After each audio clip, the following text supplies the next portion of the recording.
Ahojte, vítam vás pri novom videu a tento týždeň sa zameriam na šitie pyžamových nohavíc. Tak ako som vám už v predošlých videách ukazovala látky, tak dnes ich vyberiem a pustíme sa do toho. Minulý týždeň mi to nevyšlo, ale tento týždeň verím tomu, že ušijem. Môj cieľ sú 3 kusy, ale to sa môže zmeniť, už je 1 hodina zase. Človek chce mať niekedy aj víkend, takže idem na to. A mal by to byť celkom rýchly projekt, som zvedavá, ako to pôjde a či nebudem musieť po prvých nohaviciach urobiť nejaké zmeny v strihu, lebo predsa sú to pyžamové gate, mali by byť širšie, mali by byť pohodlnejšie a väčšie. Uvidíme, všetko spolu prejdeme a verím tomu, že na konci dnešného dňa budem môcť do pračky hodiť 3 pyžamové nohavice. Tak poďme na to.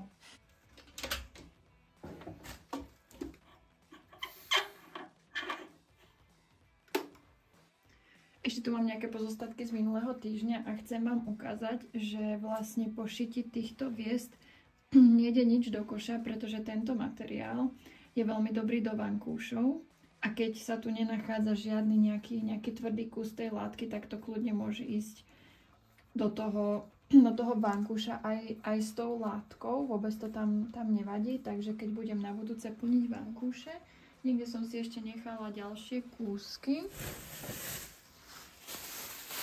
odrezky, ktoré som odstrihla, rôzne menšie, väčšie, tak to potom natrhám do vankúšov a všetko sa to tým pádom využije.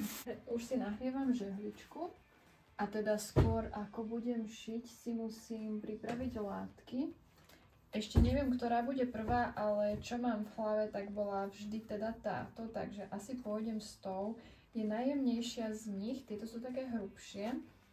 Takže asi túto rozviniem a celú ju vyžehlím a uvidím,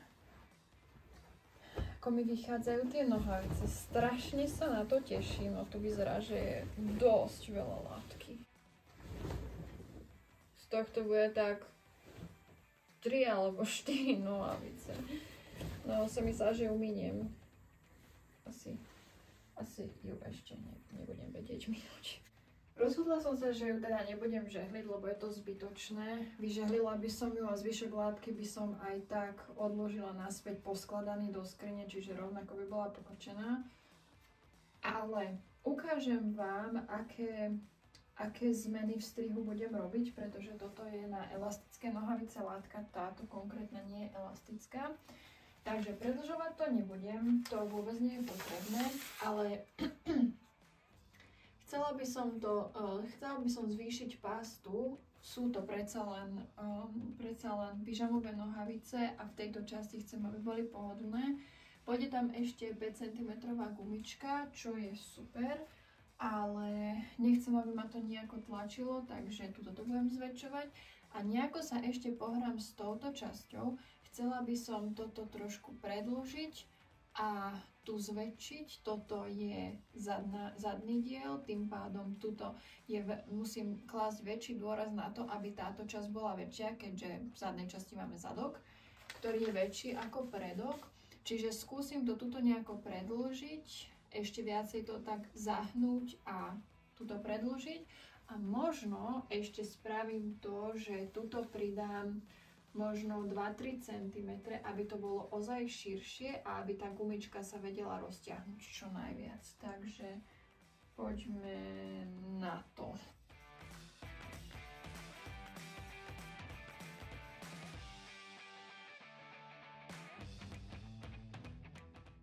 Tým, že ešte chcem tento strih používať ďalej, ak bude dobrý, tak by som ho mala prekresliť buď na papier alebo na tú moju strihovú látku, aby som to vedela zopakovať. Tuto som celkom dosť pridala, ale keď to bude fungovať, tak nemám nič proti a nech to vyzerá ako chce teraz. Radšej nech je to funkčné ako pyžamo. Takže idem to nejako preniesť na niečo, čo nájdem a presuniem sa na prednú časť. Strih na zadnú časť nohavíc mám spravenú, teraz idem na prednú, tam nebudú až také veľké odpravy, to vám hneď ukážem.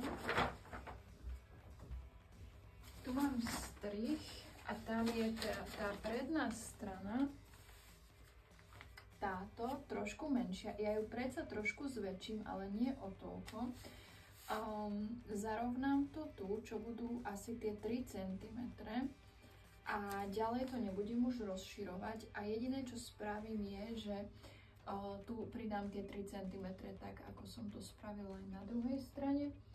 A to by mohli byť jediné úpravy, ktoré tu musím spraviť, pretože aby mi to sedelo z druhou stranou.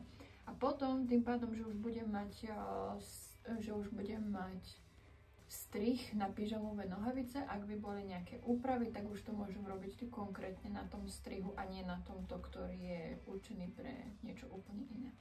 Takže to bude veľká výhoda a dúfam, že nebudem musieť nič upravať, lebo to sa mi nikdy nechce. To je veľmi nepríjemná práca, úprava strihu, a pretože vy ho musíte potom znova vyskúšať a to sa vám proste nechce.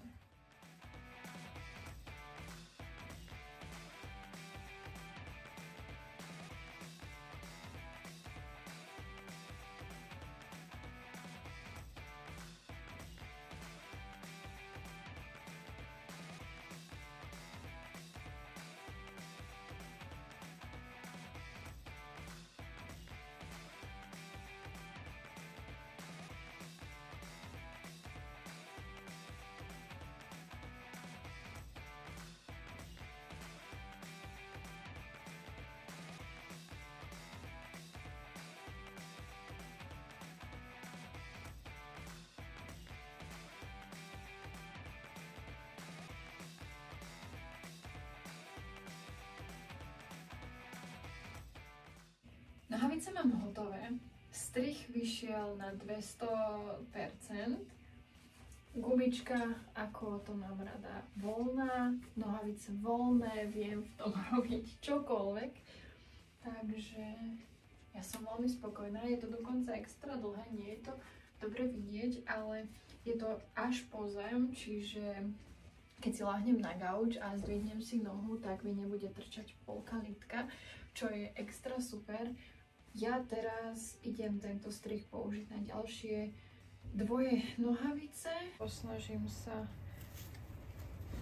ich teda ušiť ešte dnes, pretože keby som sa nevenovala strihu, tak celková dĺžka šitia týchto nohavíc by bola možno naozaj hodinu. Teraz je 4:30. Keby som o 6:30 mala ďalšie dvoje nohavice ušité, bola by som veľmi šťastná. Yes. A táto látka je tiež jemná, ale je hrubšia. A je to taká skôr lanová látka, možno je to aj lan. Nenašla som.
Mám takmer došité nohavice číslo 2 a sú ešte lepšie ako tie predtým. Tu mám ešte gumičku, nie je to vyžehlené a spodky nie sú zašité, ale Tá látka je strašne super. Toto bude veľmi dobré na jeseň a zimu. Je to taká lanová látka, alebo možno je to bavlna, len s takou štruktúrou lanu, ale toto je fakt strašne super a je to tak príjemné, také, nie je to hrejivé, ale cítim sa v tom tak dobre.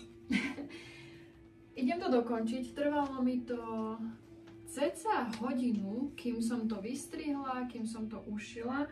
Takže ja si myslím, že keby som ešte 3 ušila, tak to stiahnem na 45 minút, lebo je to naozaj jednoduchý projekt a ešte mi tu chýba možno 10 minút práce, takže idem na to. Idem ich dokončiť a toto sú už druhé pyžamové gate, takže zajtra mám voľno.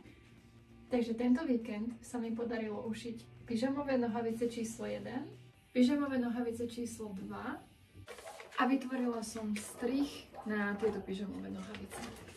Ako môžete vidieť, ja som už v nových nohaviciach, hneď ich hádžem do pračky a chcem vám ukázať môj obrovský pokrok, pretože už na minulý rok som stala predsavzatie, že sa zbavím nejakých svojich látok, ktoré už mám dlho a táto bola jedna z nich. Bolo to posteľné prádlo na paplónová obliečka, z jednej strany bola táto látka a z druhej strany táto.